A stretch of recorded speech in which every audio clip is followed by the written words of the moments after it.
ni ubwino sipoti Rwanda nizera ko mukomeje kugubwa neza cyane aho mudukurikira muherereye ku bari hano imbere y'igihugu ku bari hanze y'igihugu mwese turabakengurukiye kandi tubahereza ikaze mu kiganiro cyacu cy'imikino ntazi amasaha cyangwa se n'iminota kiri buze kumara gusa ndizera ko kiri buze kubanogera hamwe na njye namwe ibintu biraza kugenda neza cyane nanjye mbazaniye obwino mbazaniye amakuru namwe muba mushaka kumva cyangwa se muba mutegereje.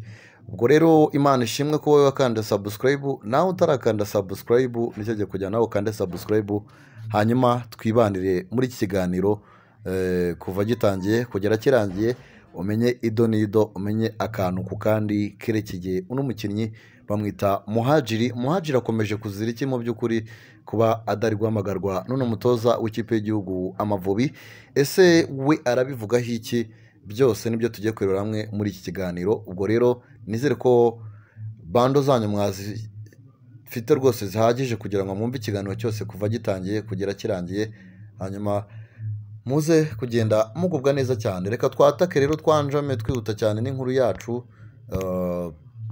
Ni inkuru igira iti Hakizimana Muhadjili yavuze ko impamvu atahamagawe n'umutoza w'ikipe y'igihugu y'u Rwanda Amavubi izakina na Djibouti mu mikino y'ijonjora rya mbere ryo gushaka itike y'igikombe cya Afurika cy'abakina imbere mu gihugu byabo CHAN 2024 atari ukubera ko atahagaze neza bitewe n'uko hari n'abakinnyi badakina abahamagawe. Muhadjili ndabona arikokereza kabisa. Hanyuma ku cyumweru gishize nibwo umutoza w'ikipe y'igihugu y'u Rwanda Amavubi Tosten Frank Spitler yashyize hanze abakinnyi azifashisha akina na Djibouti mu mikino ibiri y'ijonjora ry'ibanze mu gushaka tike y'imikino ya CHAN 2024 izabera muri Uganda, Tanzania ndetse na Kenya. Muri aba bakinnyi rero ntabwo harimo Hakizimana Muhadjili usanzwe akinira ekipe ya Polisi Football Club. Uyu mukinnyi aganira na televiziyo y'igihugu yavuze ko impamvu atahamagawe atari ukubera ko atarahagaze neza ahubwo byatewe n'uko hari n'abadakina bahamagawe. Yabivuze muri aya magambo agira ati kuba ntarahamagawe mu ikipe y'igihugu ntabwo ari ikibazo cyo kudahagarara neza kuko hari abakinnyi bahamagawe batanakina. Yakomeje avuga ko izi ari gahunda z'umutoza bikaba nta kibazo bimuteye kuko mu Rwanda hari abakinnyi benshi bazi gukina. Yagize ati urumva rero ni gahunda z'umutoza, nibaza ko ngewe ku giti cyanjye nta kibazo kubera ko mu Rwanda dufite abakinnyi benshi bakinira ikipe y'igihugu rero ntayikiniye nta kibazo. Icya mbere ni uko batanga umusaruro mwiza tukishima nk'abanyarwanda. Hakizimana Muhadjili yavuze ko kuri ubu iyo Amavubi agiye guhamagara atajya abitekerezaho kuba yahamagarwa bitewe n'uko adahuza n'umutoza, gusa avuga ko igihe cyo guhamagarwa kizagera akaba ariyo mpamvu adakwiye gucika intege. Yagize ati rero ntabwo mba mfite amatsiko nta nubwo mbitekerezaho cyane iyo bari buhamagare kubera ko muri gahunda ubu ngubu ntabwo nkibitekerezaho ariko ntabwo nasezeye imyaka mfite ntabwo ariyo gusezera. Ati ndabizi ko igihe cyacu cyo gukina kizagera. Ati kuri ubu umutoza ntabwo duhuza buriya ngomba rero gukora nta gucika intege ndibaza ari ibyo. Umutoza w'Amavubi yavuze ko Hakizimana Muhadjili ari umukinnyi mwiza uzi gucenga ariko akaba atajya yumva ibyo amusaba gukina akaba ariyo mpamvu atajya amuhamagara dore ko usibye n'ikipe ya CHAN nta nubwo aheruka kumuhamagara mu Mavubi makuru.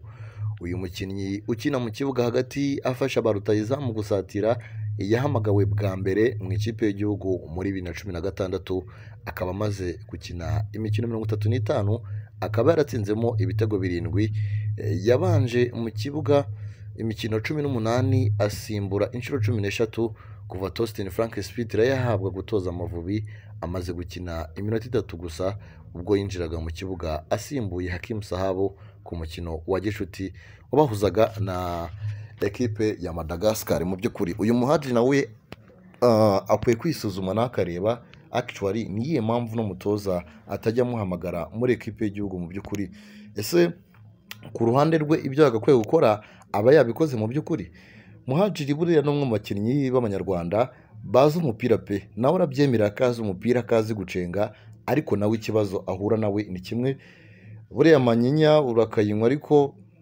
ntabwo aba ari nziza ku mukinnyi. Umukinnyi Muhadjili n'umwe mu bakinnyi beza, ariko nabo rokote fizike wapi kabisa, wapi fizike yiwe usanga rwose iri hasi, ntago akunda ibijyanye n'imyitozo.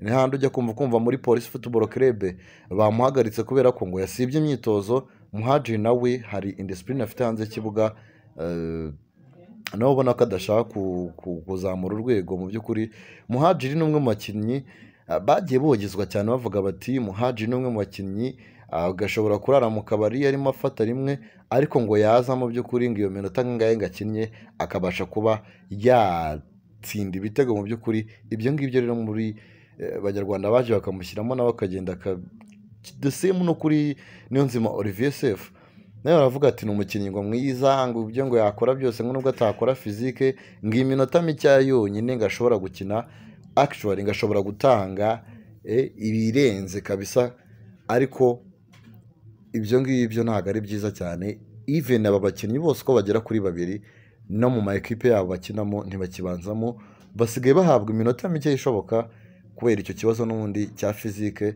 So sinzira aho umutoza n'umundi yahera guhamagara ibyo kuvangura umukinnyi mwiza ngo ufite ibiki n'ibiki, ariko fizike yawe iri hasi, cyangwa se ibyo utanga cyangwa se ibyo ukina nta hantu bihure n'iby'umutoza. Umutoza rero ntabwo ashobora kuguhamagara bitajyanye n'iki. Hari abatoza bafata ibyemezo badahamagara izina, aho bakaravuga ati tactique zanjye uno mukinnyi yazifitingamo. Nibyo biri kubakora aba ba Muhadjili. Rero Muhadjili ubwo nawe yatangazaga nyine ninura, ubona ko arimo aragenda ninura, ariko mu by'ukuri actually Muhadjili nawe akwiye kwinyuzamo itoroshi akabanza akareba ubundi ngiye bimeze bite. Umutoza arakubwira ati genda ukora ibi n'ibi, nko ku ruhande rwa Sefu genda ukore wongere fizike, ubutaha nzaguhamagara, wapi ukabona nta kiri guhinduka, inda n'ubundi iracyarinda. Umutoza kuko twaherayo tunamurenganya, aya n'igihe tuba turenganya n'abatoza, n'uno mutoza nawe n'uno mukinnyi nawe ku ruhande rwe aba afitemo n'amakosa agiye atandukanye mu by'ukuri. So twakifuza kubona abakinnyi nabo bazamo nk'inyongera, ariko nanone kubahamagara nyine hari abantu badakunda agasuzuguro, abatoza badakunda agasuzuguro, kuvuga ati ibyo akubwiye ukora ibyo ngibyo nyine, utajya mu mujyo we already akagushyira ku ruhande. Nuko rero uno mutoza kipe y'igihugu Frank Tosin Spitler ameze.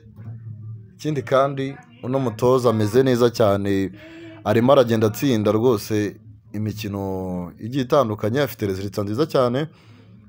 Afite n'umukino even no muri no weekend ku munsi wo ku cyumweru ku isaha 9 ara muri Stade Amahoro agomba gucakiranamo na ekipe ya Djibouti. Mu by'ukuri mu gushaka ati cyacane nyine kuri aba basore ntabwo bagomba kugaragaramo nyine, nimba bagomba gukora nyine iby'umutoza abasabye, hanyuma bamara kubikora kazareba ko nyine umutoza ashobora kwisubiraho wakabasha kuba yabahamagara. Mu by'ukuri ni abakinnyi beza cyane, ariko bakeneye kongera fizike mu by'ukuri by'umwihariko, kugira ngo babashe kuba babona umwanya ubanzamo muri no kipe ya Frank Spitler Tosin. Ubwo rero reka nsoreze aha ngaha, nizera ko mwamaze kuba mukanda subscribe hano ku Bwino Sport Rwanda. Ubwino tuba turi kubushaka nta mutima mubi rwose, tukabazanira aha ngaha.